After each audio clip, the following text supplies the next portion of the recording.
Good morning mga day, this is Basu, Danyang Vlogger, a day in my life as a content creator at age of 13. Kaya naman mapapasabi ka na lang talaga dito ng ay for the go!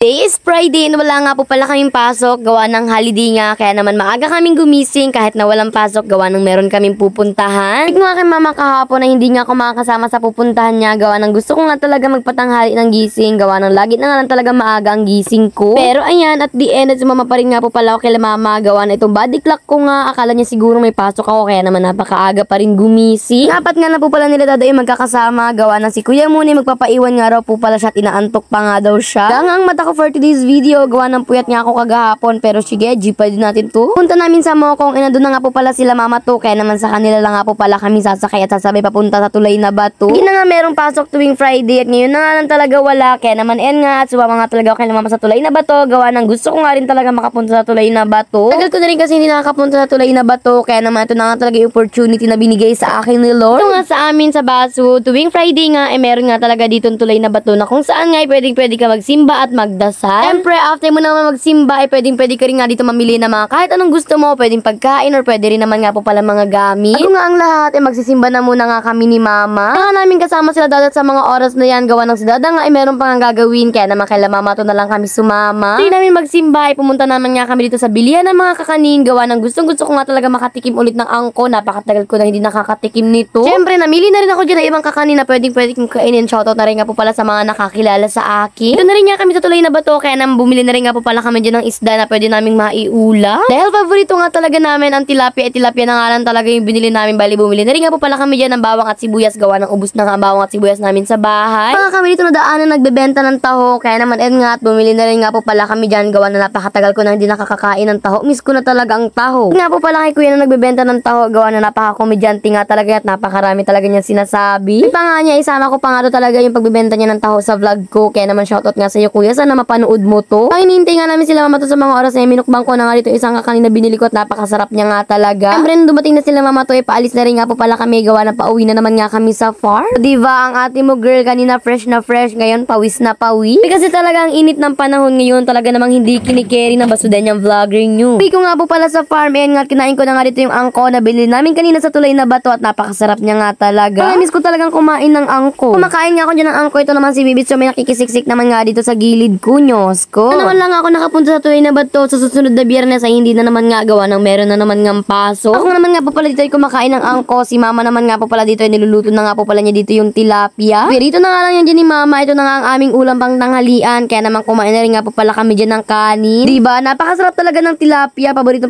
ko nga talaga to, napakasarap na naman ng ulam namin. Hindi ba mga day, bihira talaga nga makakain ng tilapia, gawa na ang dada nga talaga hindi talaga mahilig kumain ng tilapia. Ito nga talaga yung isda na ayaw niya nga, kaya naman pati nga kami nadamay na rin nga talaga, kawa na siya nga talaga minsan na bumibili ng ulam namin. Kapag nga kami na yung bibili, talaga naman kailangan kami na yung masusunod, wala na nga talaga siya nagagawa. Ang naman nga po pala aking mga morning routine for today's video. Sana na nga nag-enjoy kayo, and yun lang naman nga po pala. Salamat, bye bye and God bless. Thanks for watching. Maps.